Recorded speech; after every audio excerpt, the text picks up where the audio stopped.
Welcome to another great O'Reilly webcast. My name is Yasmina Greco. I'm with O'Reilly Media, and I will be your host for today's event. Today, folks, we have Kirsten Hunter with us, and she is going to talk to you about designing irresistible APIs. Kirsten is an unapologetic hacker and passionate advocate for the development community.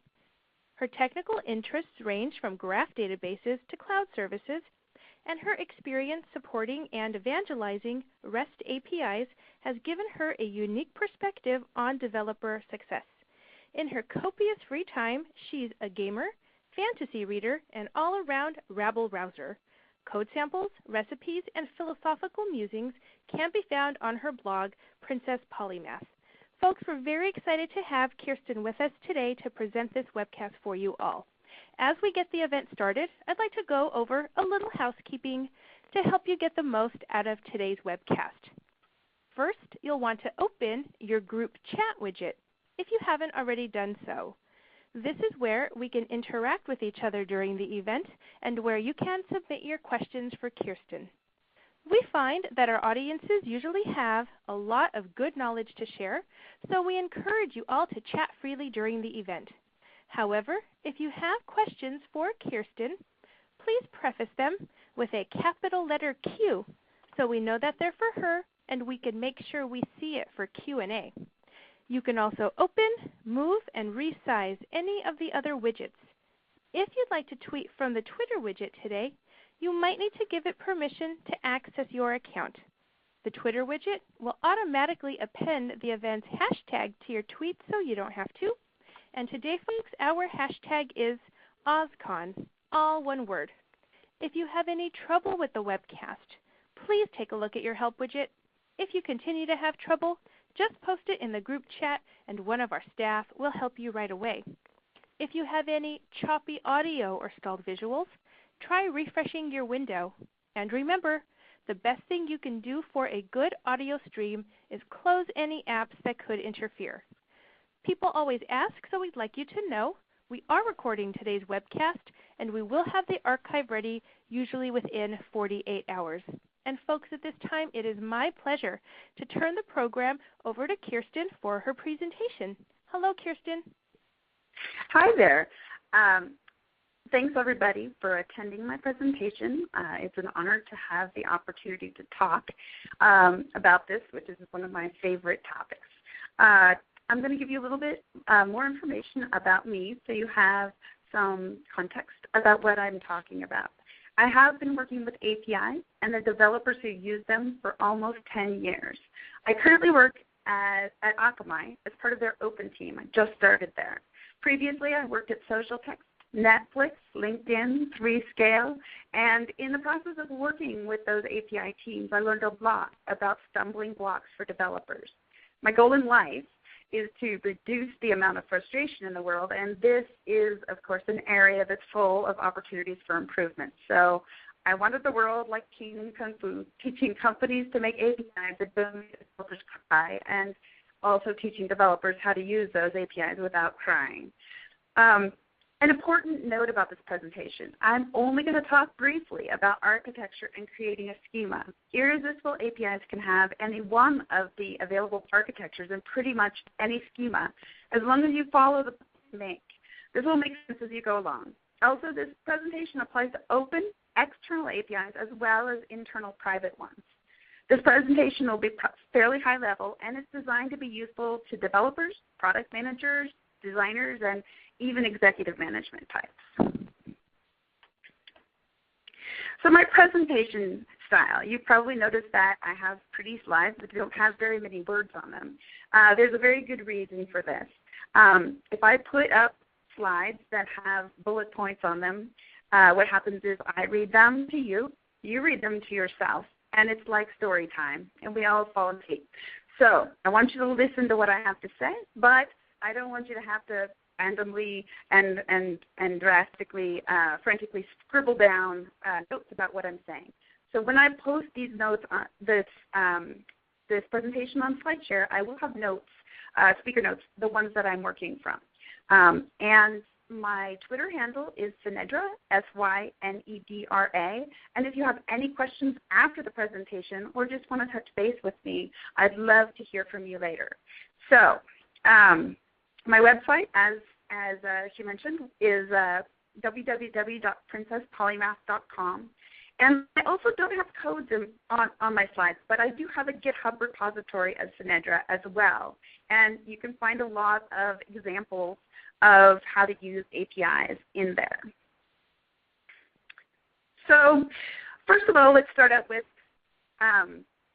why have an API? Why do you need to have an API? Most often APIs are created because APIs. Everyone has one, so you probably want to have one too. But unfortunately, that approach is generally doomed to fail. Here's some examples of answers to this question which are more compelling. Mobile market penetration. Netflix is a great example of this. Netflix worked really hard to make partnerships with most of the device manufacturers. So now when you buy a TV, a DVD player, Roku, or even almost any mobile or tablet, a smartphone or tablet, it'll have the ability to stream Netflix. Many of the other providers tend to show up on these, including Amazon and other vendors, but Netflix is a de facto standard, and that has given them a lot of market share and a lot of traction in the marketplace. Driving usage.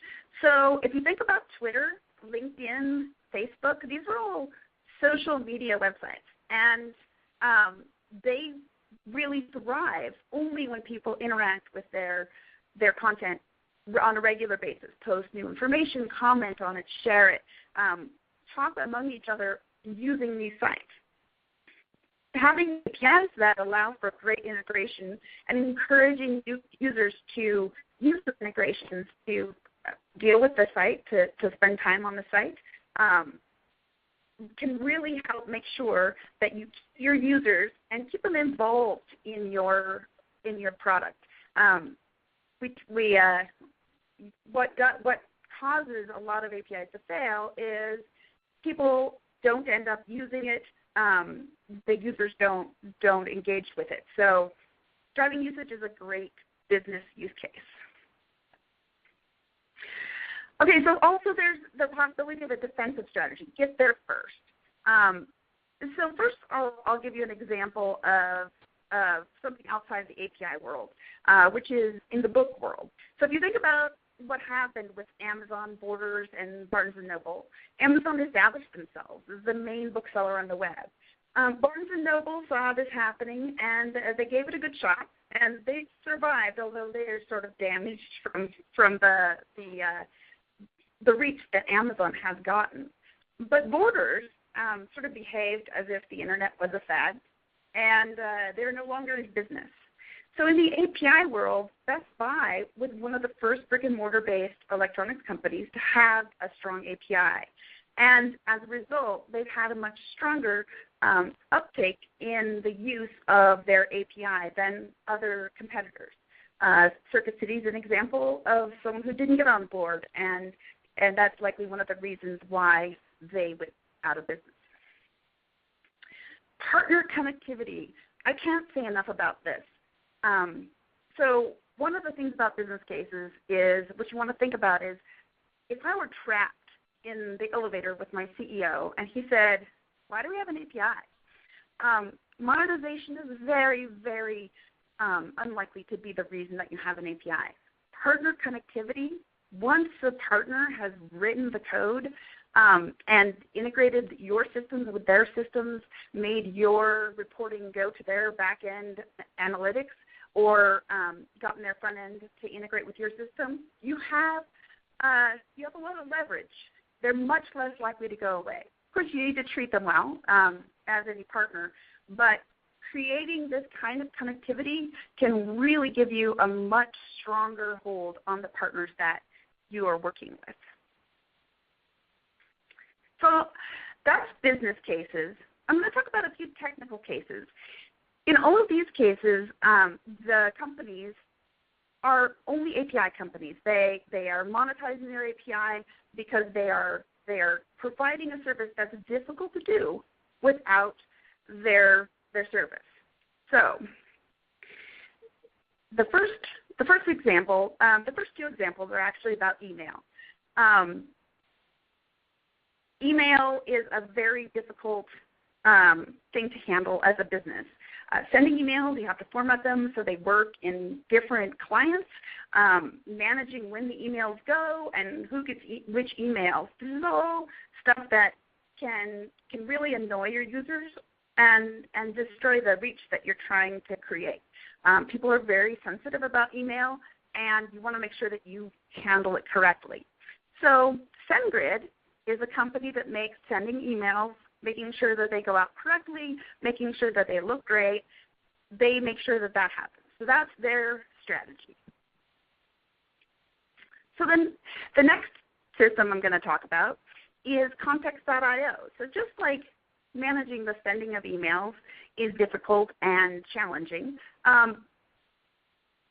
managing your own email inbox is difficult. And so context.io allows you to manage the things that come in on your email, organize them, put triggers on them, basically treat your email as an event-driven sort of system. So one of these sort of joke hacks that I keep talking about, things that I want to build, I want to use context.io. So if someone sends me something that's an urban legend that shows up on Snopes.com, I'd like it to robocall them using Twilio, so that it can remind them about good email etiquette. Metered usage. So this is a very specific use case, a very specific technical use case. Amazon and Heroku are great examples of this. So they're providing hosting capabilities that start very cheap if you don't use very much of them. So they're fantastic for new companies or prototypes. And as the usage grows, your cost grows. And eventually, when you decide that you want to do the hosting yourself or move to a bigger provider, you can do that. But it allows you to get started without a lot of overhead. Heroku even has a free tier. So if you're using very, very little traffic, it doesn't cost you anything. I use them all the time for prototyping hacks that I really enjoy, and I very rarely get a bill from Heroku that's more than $3 for a month. Okay, all of the above. Twilio makes hard things easy. They're a company that does SMS and phone, and those things are really hard to do well. Most people have no idea how they would interact with the SMS system, but Twilio makes it possible to do quite easily. In fact, Twilio has one of the best developer experiences out there. All of their money comes from the API. That's all the only place they get money. So their developer advocates work for the marketing team, and they have, just like I said, an amazing developer experience. Their goal is that if a developer comes to their developer portal, they can make a successful call to the Twilio API in 5 minutes or less. That's fantastic, because you usually have about 5 minutes when a user comes to your site before they decide whether or not this is a system they want to use. I'm going to talk a little bit more about developer experience later, but just know that Twilio is a great company to sort of take a look at and play with their API and understand what a fantastic developer experience looks and feels like. Architectural considerations are important. However, a lot of times when people come to me and say, I've written a spec for my API, and here it is, they're talking about the backend system, how it's going to provide the HTTP, how they're going to use the verbs, how they're going to basically what the totally backend system is. And sometimes they talk a little bit about the schema. Those things are important, but they're not as important as the things I'm going to talk about. Nonetheless, you need to put some thought into these as you design your API. Affordances. An affordance is what someone can do. So you want to think about what you want people to be able to do with your API. You want to think about what you want people to be able to do with your API right away and what you might eventually want them to do. This will help you when you're designing the API. The schema. So this is where a lot of people get hung up. They think the schema is the be-all, end-all of designing an API. There's lots of great articles out there about designing a schema and how you organize your resources, whether you provide expansion or some other query language for developers to customize their results. These are all important choices, but they need to be driven by use cases, not designed in a vacuum. There's no perfect answer that works for everyone. So you need to understand what your users want. Having said that, modeling your schema, once you do know what you want your API to do and how you want people to use it, is a great exercise. So you can check out RAML, Blueprint, and Swagger for frameworks to do this. And again, it's in the notes. You don't have to scribble it down.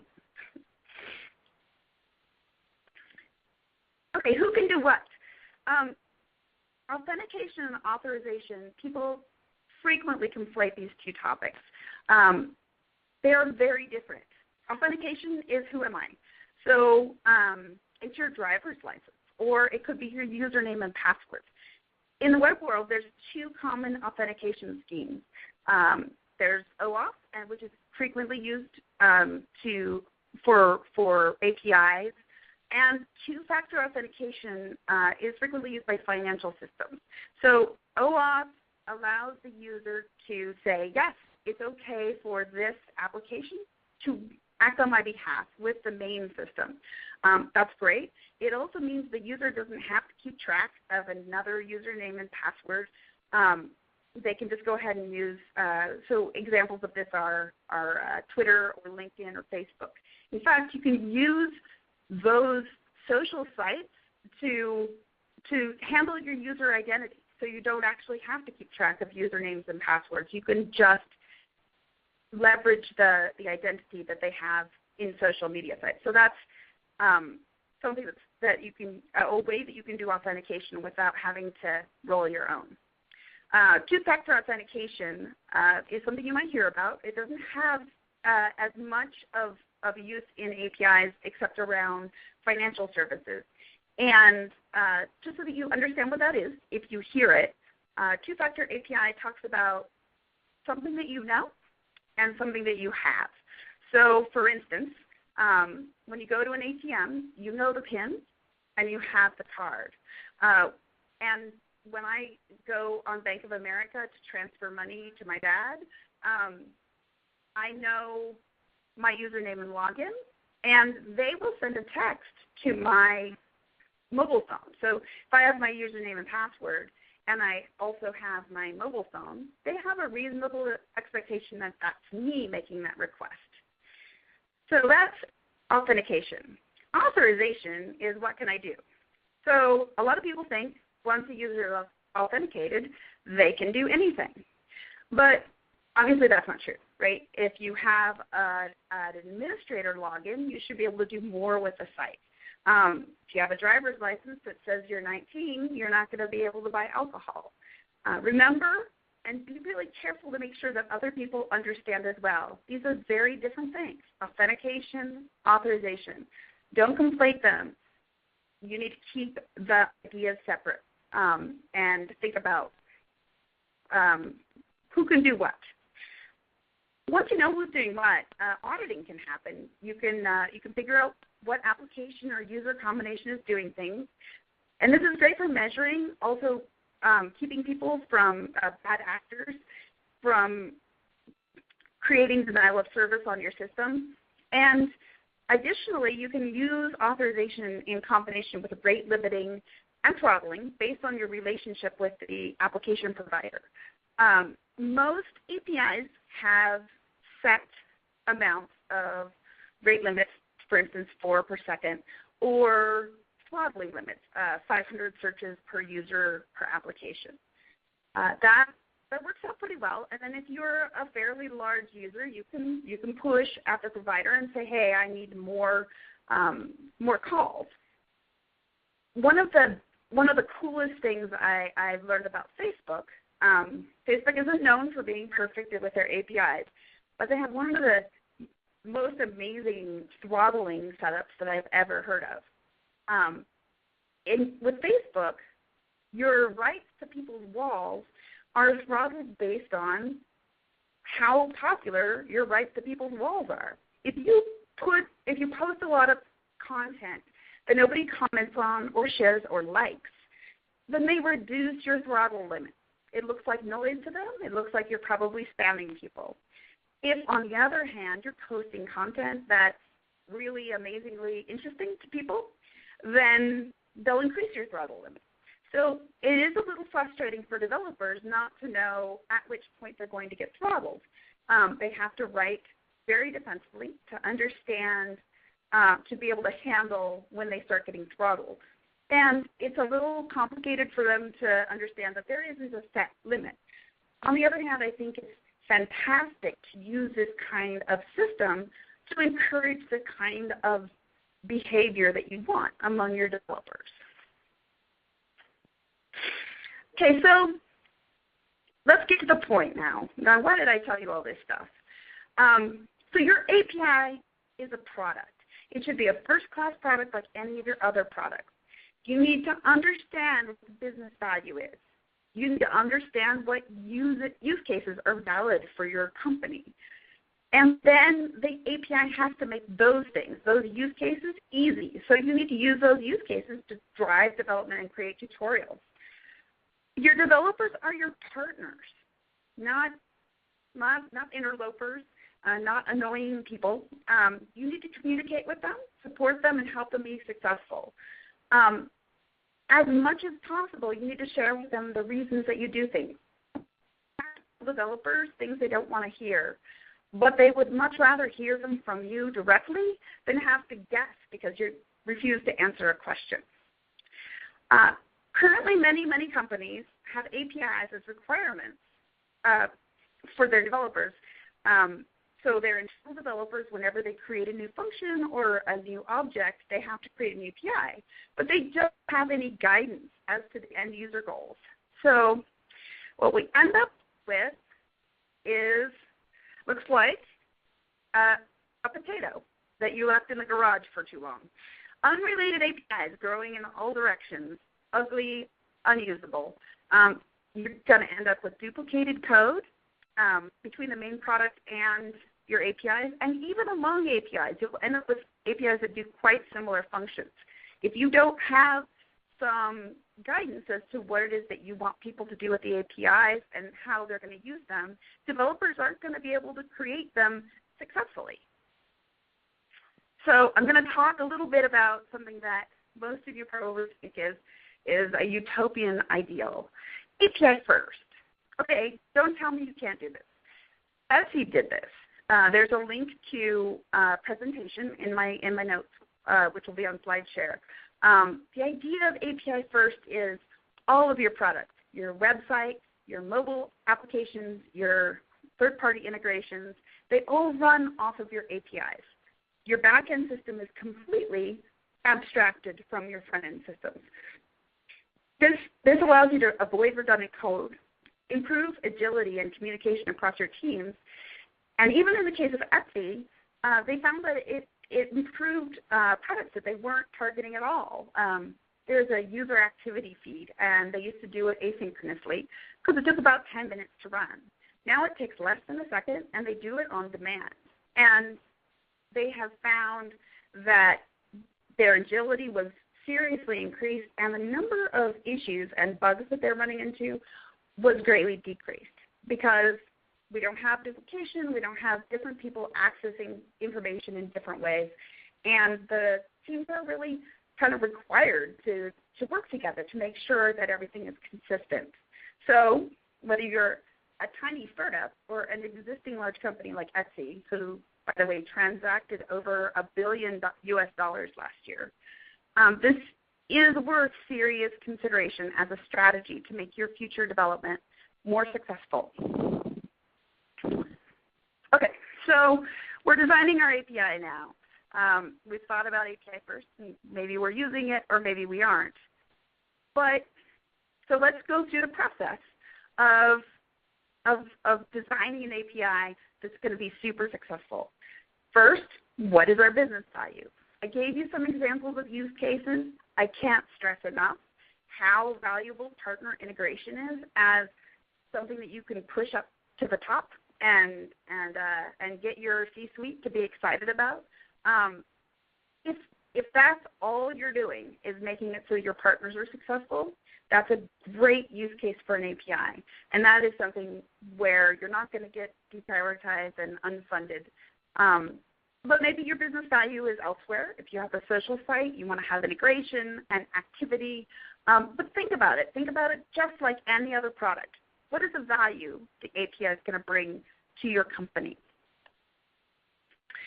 And now you've come up with your value, and let's figure out use cases. You know what you want from your API, and you can build use cases, again, like other products. Mobile, integration, reporting. Figure out what you want people to do with your API, and those are the things that should be easy. As you design your schema and pick your back end, make sure that you're supporting these use cases. Make sure that it makes sense. Your throttling rules, the way people make calls, those all need to work. A strong note here. I know a lot of people are very fussy about hearkening directly to the REST world, but mobile developers expect and even need to be able to make a single call per screen. Asking someone to make 50 calls to fully flesh out someone's profile on a mobile phone is a recipe for disaster, because that user is going to walk into an elevator or they're going to drive into a tunnel, and all of a sudden your app no longer works. So if it's one call, the retry is pretty easy to do, and you can generally recover from an issue with connectivity. But if there's a ton of different calls they have to use, HTTP actually has a decent amount of overhead, so that's going to slow down the interaction.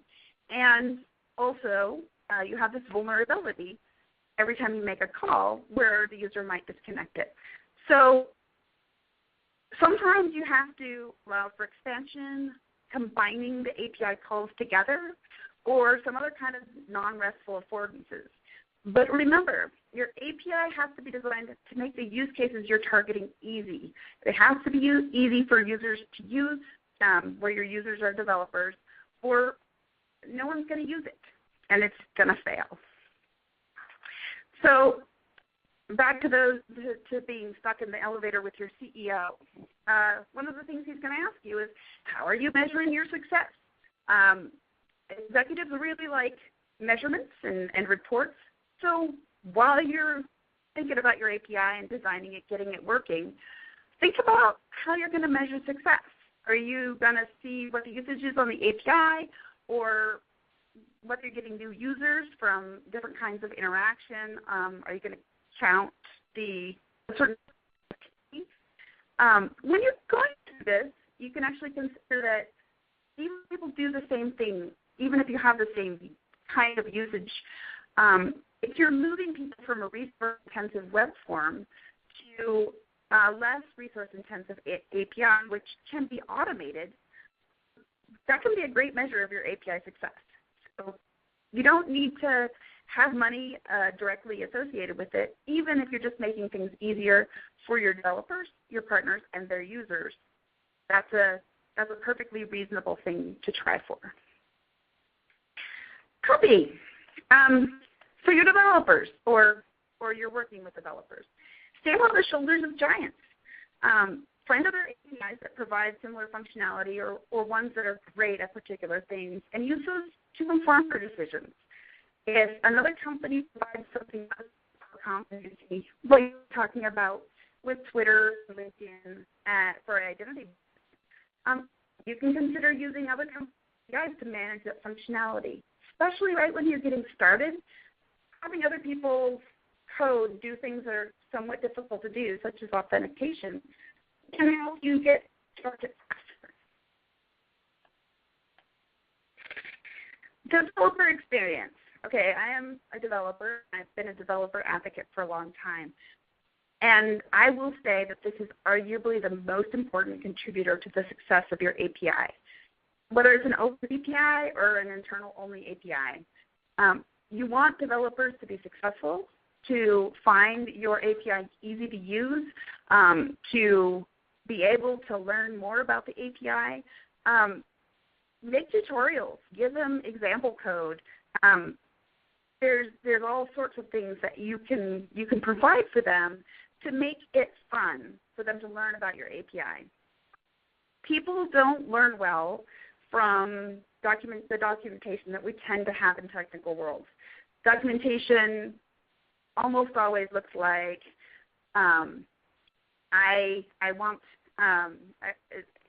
what does this do? So people very rarely have that question. They have two other questions. Why do I care? And how do I do something? So if you show them the use cases that you came up with and should give them tutorials on how to create those things, first of all, you're going to be giving them code that works, that they can play with. It's like handing an engineer a bunch of Legos and how to build a spaceship. But second of all, you're also going to be teaching them how you want them to use the API, which is critically important. It's going to make them less stressed and less frustrated, and it's going to also discourage them from creating a lot of support overhead for you. Communication. So let's talk a little bit about APIs out in the world. There have been some cases people, companies had an API that did have a very good strategy, and those APIs got deprioritized. But the developers weren't really told that the APIs were deprioritized. And even though they were trying to monetize it and create a business off of this platform, they didn't actually know what was going on. So you have your business value, you have your use cases, you have how you're measuring it. I would argue you want to tell your developers all of these things. Your developers, if they're engaged with your API, they're interested in you being successful. They don't want your API to go away. So if you say, well, we're trying to drive usage and we're going to measure how many people use the API instead of this expensive website. Tell your users, tell your developers that. And what's going to happen? They're going to trust you. They're not going to like it if you tell them something they don't want to hear, but they're going to like it a whole lot better if you than if they figure it out on their own. So treat your developers like honored guests. Give them all the information that you can.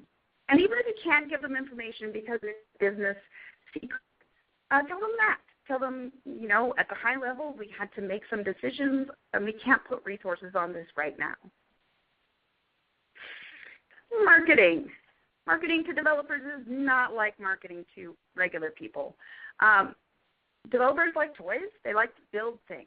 They like games. Almost all of them are gamers.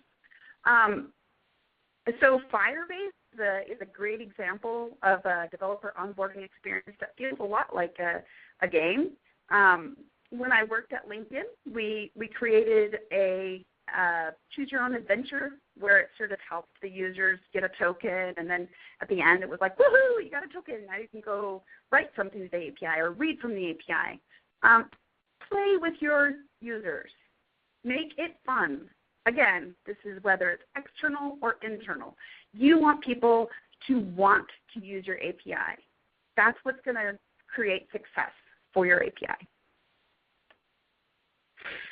Tools. Well, developers do like to use tools, and the kinds of tools that you want to provide for them or encourage them to use are HTTP sniffers. You want to teach them how to look at the traffic between the server and the client, and you want to teach them what those things mean. With an HTTP sniffer, usually a developer can determine what's different between the call that they're making and a call that that's successful, and figure out where the difference is. So you also want to include something for exploring your API, ideally something like IODocs or Swagger or some other kind of console that allows them to take their key and make calls without writing code. This will give them some idea which things they have to work with, how they're going to be able to build something, what they might want to do with it. And it'll show them what a successful call looks like so they can figure out why their call isn't working. Asking questions. So this isn't actually about designing your API. This is about developer support. But I think it is critically important to communicate to your users how to ask questions. The problem that you have when you are trying to work with a user or a developer is that when they're asking a question, they're already super frustrated. They try all the things they could think of. They look through your documentation. Whatever it is isn't working. So teach them how to ask questions well. I did X. I expected Y to happen. To my dismay, Z happened instead. A lot of times developers are going to say, this is broken, because it's not actually useful. Sometimes they'll say, Z happened, and you're thinking, well, what were you doing at the time? Sometimes they'll say, I did X, and then Z happened, and you'll be like, yep, that's what I expect too. So you want to give them all three pieces of information. My example for this is I jumped off a cliff. I expected to sprout wings and fly, but to my dismay, I plunged to my death instead. Okay, so in this case, problem, not a bug in gravity. My expectation was incorrect. When you talk to your users, when you communicate with them about asking questions, you need to tell them, hey, if your expectation is wrong, that's probably a support issue as well. We need to make sure that our documentation provides you with the information you need to be super successful. This is a place where you want to go and look at successful APIs. Twitter has a fantastic set of documentation. It really does a great job of helping developers understand what's going on. So take the time, go look at successful APIs, copy them. It's cool. Everybody does it. So, and make sure that your developers know how to express what's going on, the entirety of the problem. So you only have to have one iteration instead of 4 or 5 iterations with a developer that's getting successively more frustrated at the problem they're having. Okay, SDKs. I don't like them. I'm cool with example code. I have no problem with third-party libraries that do particular things. But if your API needs an SDK, you're doing it wrong. The things that are supposed to be easy should be easy enough. HTTP is not hard. It's not technically difficult. It's doable in almost every language. So if you create SDKs, say for 8 different languages, you have incurred an enormous amount of technical debt. Now, all of a sudden, every time you update your API, you have to update all 8 of your SDKs. It's similar to the problem I was talking about earlier with the API first. And one of the problems API first solves is when something is added to the website, it's available for mobile. So SDKs mean that when you add something to the API, it's not available in the SDKs people are using until you add it. So now you not only have to write the APIs, you have to keep all the SDKs updated. So I would argue that in most cases, if you have to have an SDK, you should rethink how your API works. All right, so I'm just about to go to the Q&A section. As you all know, probably, any intelligent conversation on the internet ends as soon as somebody posts a cat picture. So this is my cat picture to show you all that I'm done. So I'm going to check the questions and see. Okay, let's see.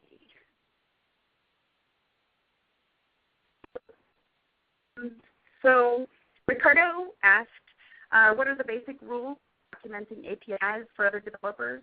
if you're trying to do rapid implementation. Swagger actually is a decent system for that. There's a couple of great schema managers that sort of integrate documentation into schema design. So that's actually a pretty good plan. It is true that documentation is something that developers don't like to do. It's one of the reasons that I tend to remind people that developers want to write code, and when developers are writing code, they're usually getting measured on how many tickets they're closing. And so if what you do is say, well, you write your code, and then you have to do documentation, and then you have to do testing, and then you have to spit out an API, that's stuff they're not that excited about doing. So so you need to make sure that it is part of the stuff that they're measured on. So they understand how to do it in a successful and useful way, and go ahead and give them tools. So check out Swagger. And Ricardo also asked whether there is a good framework for designing and rapidly implementing APIs. And I'm going to give a shout out here to Apiary. It's apiary.io, apiary.io, like bees. Because in Europe, a lot of people say appy, so Apiary is what it is. And so in that case, for Apiary, what it does is it allows you to mock up a RESTful API. And it ends up putting it in Blueprint, which is one of the markup languages I talked about for schema modeling. And what that can do is it can help you to communicate with your users about what's interesting for them. So Alan asks, yes, my SDK series are always a good generator of questions. Do you think it's possible to generate SDK so they don't need to be manually kept up? There's a new initiative out there called API Commons. Where you can put a schema that's using one of the models for your own. If you've modeled your schema, you should be able to create SDKs in that schema and using the schema to create a good SDK. I would argue, however, that unless there is some compelling reason for you to do this, you should stick with your core competency. You should allow your users to use the API directly. One of the problems with SDKs that people don't necessarily think about that you're creating another level of abstraction. So when you or the user are trying to debug problems with the API, there's another place that things can go wrong. There's another area for vulnerability.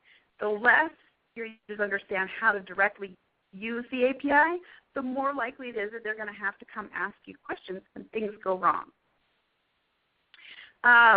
Glenn asks, when you use SDKs, do you need everything on the server and no client-side libraries? That's API. With client-side, although I prefer them to be third-party, I own libraries. I just want to make the API usable and encourage the community to create libraries or systems that work well for them.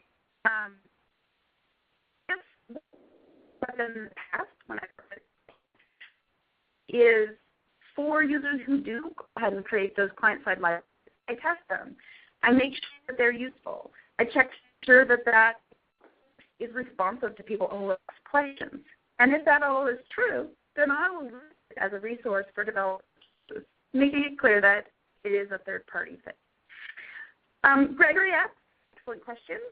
What are versioning RESTful APIs? First thing I'll say about that is you're never going to be able to get rid of version.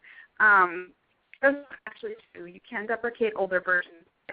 You're not going to be able to push people to move from an old to a newer version. A developer had a task last year, and they completed that task by using your older version of the API. They no longer have any interest in your API. They've got other tasks to worry about. They probably any, and they didn't put good comments, so you have to start from scratch. You can encourage people to move forward by putting in super awesome things into the new version that aren't in the old thing.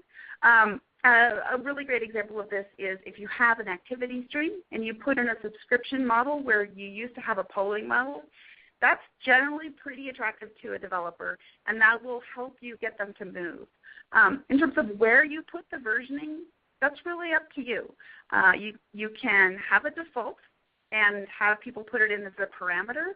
You can always have it explicitly part of the URL, although I tend not to like that as much. I like moving forward the default, so people who aren't being specific get the newest version. You can put it in the header, but I will caution everybody about putting things in headers. What I will say is that it is difficult for a lot of users of particular frameworks. Zend used to have this issue. Zend is a PHP framework, and it made it almost impossible to put things in the headers. So if you're requiring users to put things in the headers, you may be alienating some possible users.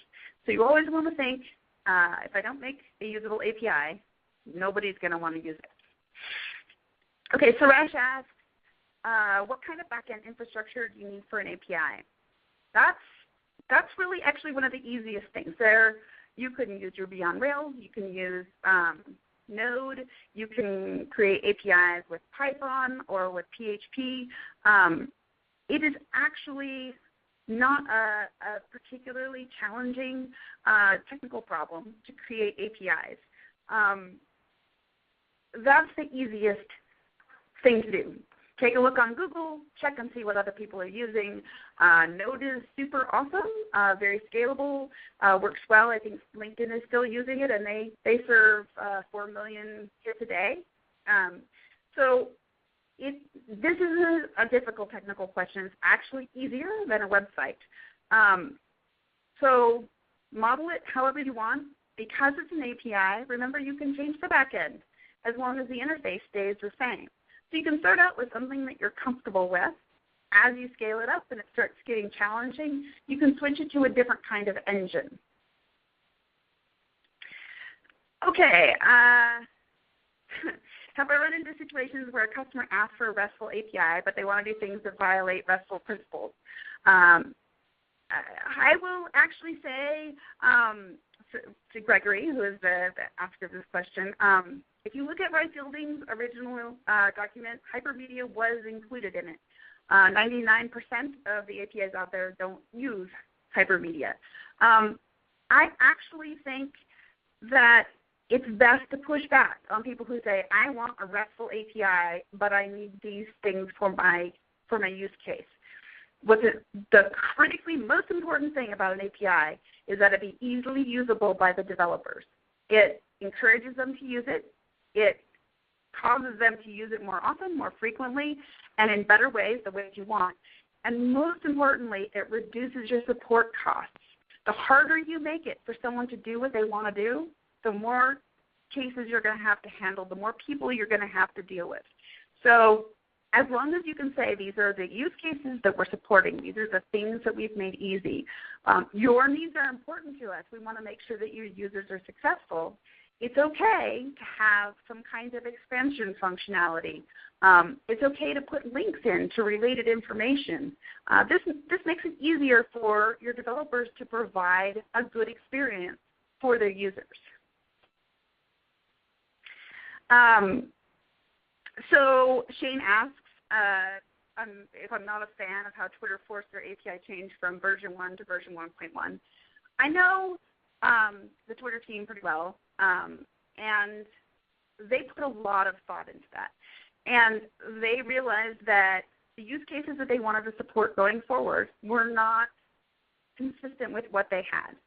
So maintaining the resources for an older version of the API is expensive. And sometimes you have to make a decision that you're just going to make everyone move forward. It's very rarely a popular decision. Ken Lane, a good friend of mine and the API evangelist, said he was working with a company once who had one user who was using the oldest version of the API. And he's like, well, why don't we get rid of that? Well, the reason they didn't get rid of it is because that user on the API was responsible for $600,000 of income per month. So you're going to have to make business decisions just like with any other product. Sometimes you have to make changes that users or customers don't like. But if you decide at a high level that that's the best use of your resources, again, you have to communicate with your developers, tell them what's going to happen, tell them you're sunsetting that API and why you did it, and then deal with the fallout. Google does that quite regularly. They deprecate old APIs that aren't meeting the goals that they had initially, and they're not popular for it. But people trust that they're not going to have the rug pulled out from under them by Google unexpectedly.